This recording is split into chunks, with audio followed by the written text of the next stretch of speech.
In just under an hour, we say welcome. Derek Jeter is here, David Ortiz, Alex Rodriguez, and I'm Kevin Burkhardt. What a win for the Mets, and you have to start with Sean Manaea. We talked so much about him on how he kind of reinvented himself in the pregame. He was sensational. I mean, he takes you into the eighth inning. He was unbelievable, and I'm glad I wasn't facing him today because that angle is for real, and it presents a tremendous problem, right? When the ball comes from here, you're expecting it to go down. He had a laser fastball, good changeup, slider. He had all working. A signature moment for this young man at Citi Field. Absolutely. From the very first pitch that I saw him make against Bryce Harper, I kind of figured that he was going to be on because his problem has been, especially in the playoff, his location, like D-Train said earlier today. And today, he was throwing that fastball, locating it the way he wanted to. So this offense from the Philadelphia Phillies do not hurt him. Yeah, I mean, they had that one inning there in the 16th. They had two runners on with nobody out. He got the big strikeout on Harper with 3 pitches and then got Castellanos to line in to a double play. So I think when we talked about it before the game, we said, how is he going to be able to control his emotions? But that was as good as it gets. It's interesting. The Mets have a bunch of veteran pitchers who are all contributing down the stretch. You know, there's no governor, so you don't have to take them out after 60 pitches in 5 innings. So it's kind of fun to kind of see them ride and do their thing. And look, the recipe's worked for over 100 years, right? Strong starting pitching. It doesn't go out of style. I mean, the Dodgers average, 3 1/3 the last 5 years in the postseason. For starters, you saw it with Yu Darvish. Strong starting pitching, timely hitting, good defense, still wins games in 2024. And what you request for early about the Mets offense was huge from the very beginning. They start attacking that opposition, they start attacking Nola, and there is the result. Hey, we talked about it, Alex, you talked about it the other day when you talk about the big guys have to step up and how it gets the crowd into it. Pete Alonso, big home run. I mean, that just, not saying the Met fans were asleep because they were not asleep by any stretch of the imagination, but that woke them up even a little bit more. Yeah, why don't we just ask Pete himself? Pete Alonso is going to join us right now. Pete, thanks for throwing on the headset. It's Kevin Burkhardt and the Fox guys in L.A. And, man, it's been fun watching you really for the entire second half of the season. But if you can, just put into words the vibe with this team and the belief that you have right now, because it's evident watching you guys perform. I mean, the vibes are unparalleled right now. I mean, it's well, I feel like as a group we're in a flow state, and it's been so fun coming down the stretch. We've been playing some great baseball, and hopefully we can keep it going tomorrow.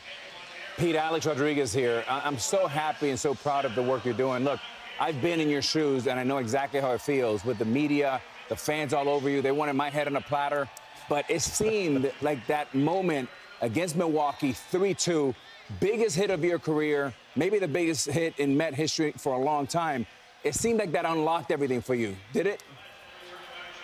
I mean, I just want to come through at any chance I get. I mean, this is the playoffs. This is the highest stakes. And during the entire offseason and spring training and the entire year, you work really hard to get here. And I just want to be able to capitalize on whatever moments I'm given and just do the best I can for my team. Hey, Pete, what's going on? Big Papi right here, man. Congratulations on the win today. What was the mentality going into the game today, the game plan going into Nola today? Because I saw you guys attacking him pretty well all day.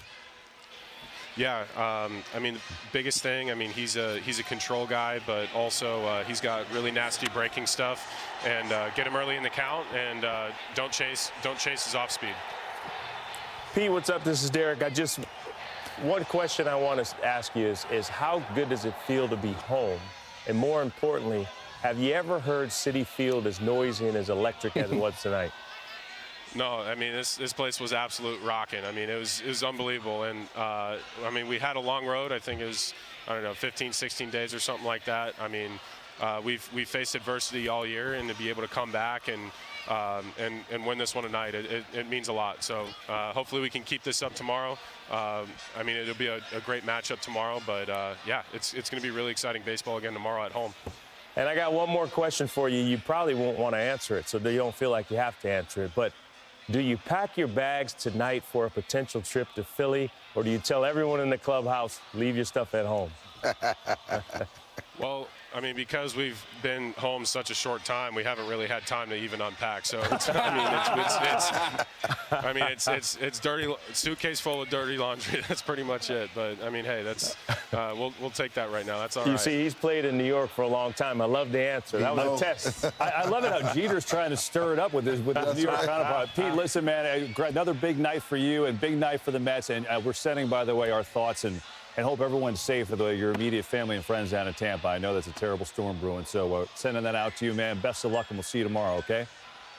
Yeah, appreciate you guys. And also, Michael Trajan, Mom, Dad, love you guys. Appreciate you guys helping out with the storm stuff. That's awesome. Pete, congrats, man. We'll see you. Good luck. What a win for the Mets and for Alonso. We thank Pete for joining us, the Polar Bear. He knows Nola, right? His former buddy down when he was playing youth ball and in college, obviously, and he's hit well against him. And he had really good at-bats against Nolan. Obviously, the home run got the Mets on the board, as Derek said, just kind of let loose of it. Oh, I love how you're poking him with the New York media question. Look at you. But I'm going to tell you what, we were playing the Oakland A's back in, I don't remember what year it was, and we were playing to win the series at home in games before you were there, Al. And Mr. T tells us not to pack our bags. We lost and went cross-country with the only outfit we had on that day, so that's why I want to have. That's amazing. By the way, I love the view of Alonso giving Jeet some of his own medicine. Yeah. How he used to answer questions. I love that. I love it. How about this, fellas? I mean, here's a guy that all year long, he hit 4 home runs opposite field. In the last 4 games, he's hit 3 the other way. And Jeter, we've talked about it, Poppy. The key for hitters to get locked in is think the other way, and he's doing it in a beautiful way. Absolutely, especially power hitter. You know they're going to try to stay away from you, and you have to take advantage of it because other than that, the strike zone just gets small on you. I mean, when you are in and forget about the outer third part of the play, I mean, it's easier for the pitcher. That's what they feel comfortable pitching to power hitter eventually. And look, the postseason is a gift and a curse, right? It doesn't make a difference what you do in the regular season. If you have a bad regular season and a great postseason, you will always be remembered. And if you flip it, no one's going to talk about the regular season you had. So now they say they're on Pete about scuffling a little bit there this season, but now no one remembers it. No one cares. You know, it's just, I know you grew up a Mets fan, right? And the Phillies got Wheeler on deck. Does this remind you anything for Game 4? It reminds me when I was like a 9-year-old boy looking at the 1986 when the Mets were playing the Astros, and they knew they had to win in 6 because the great Mike Scott was waiting for Game 7. It reminds me of Zach Wheeler patiently. He'll be waiting at home for Game 5. So for the Mets, if you get a chance, get it tomorrow because Game 5 could be very difficult. Well, you heard Alonso, they're not packing. So, I mean, the laundry's still dirty. Let's talk, though. We'll get to the matchup for Game 4 in a moment. What's, though, again, Manaea, just sensational. He's standing by with our Tom Verducci. Thanks, Sean Manaea. One of the most beautiful moments a starting pitcher can have is to walk off the mound at home in a postseason game, knowing a job's been well done. Describe what that moment was like for you walking off this mound. It's just such a huge, amazing honor. These fans have been so amazing the whole year, and to go out there and pitch like that against the Phillies. Unbelievable experience. Everyone back home, I love you so much. I know what's going on. It's tough, but we'll pull through, and I love you guys. 6th inning. Jeremy Hefner comes out to the mound. Bryce Harper is coming up, representing the go-ahead run. 6 pitches later, you're back in the dugout. Take us inside that mound visit and how you got out of that.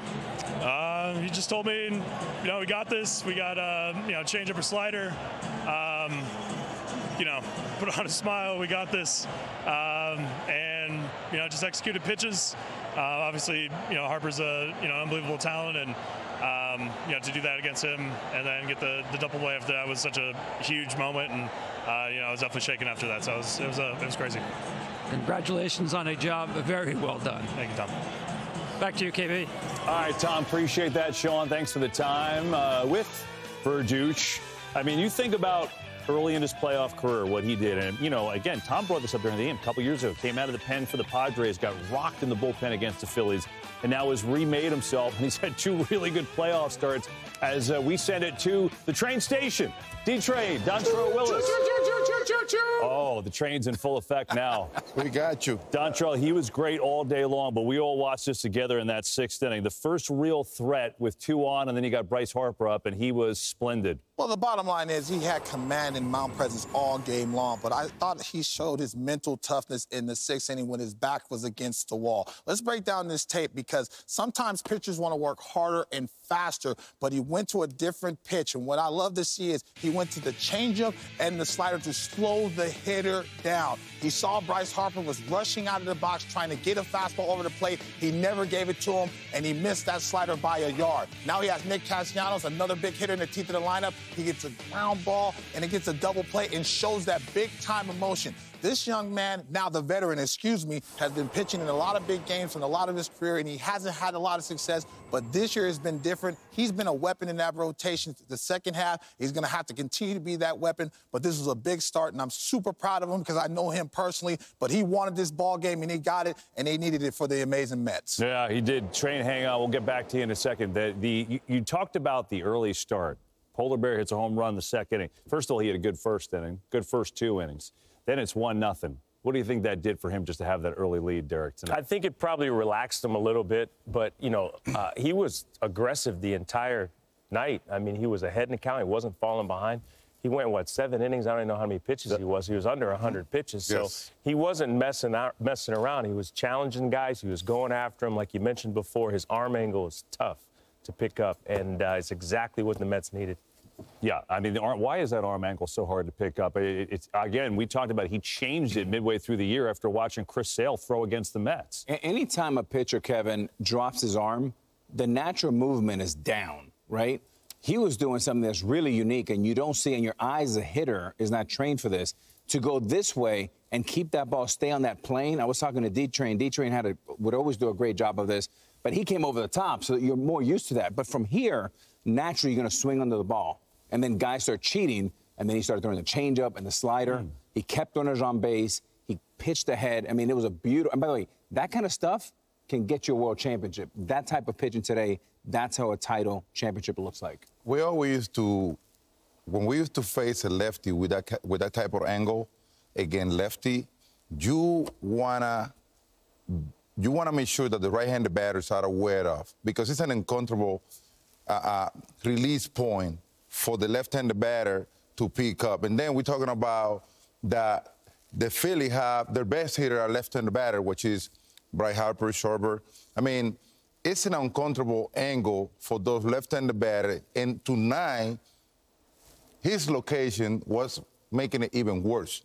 So when you go like that, you have to make sure that the right-handed batter are aware of it, and they take advantage of. Yeah, 19 swings and misses for Manaea. That's 3rd best of the year for him. That has the Mets 1 win away from an NLCS berth, which no one saw coming at the beginning of the year.